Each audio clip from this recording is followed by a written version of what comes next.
Hi! In front of me is MEDIATEK KT107 and today I would like to show you how you can set up an alarm clock on this device. Firstly, you need to find clock and tap on it. Then click on this clock icon over here and tap on this red button at the bottom. Now you need to set up an hour. And when you're done, click OK. Over here, click on repeat and select days of the week. I will go with Fridays only, so I will only leave F like that. Then you can click on vibrate to disable or enable vibrations and tap on label. Label your alarm however you wish to. Click done and tap on this bell icon over here. Now you can pick one of those melodies as your alarm sound by tapping on the chosen one and selecting OK.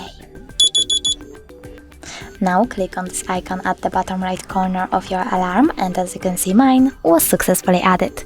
You can turn it off completely by tapping on the switcher next to it. Then turn it back on the same way.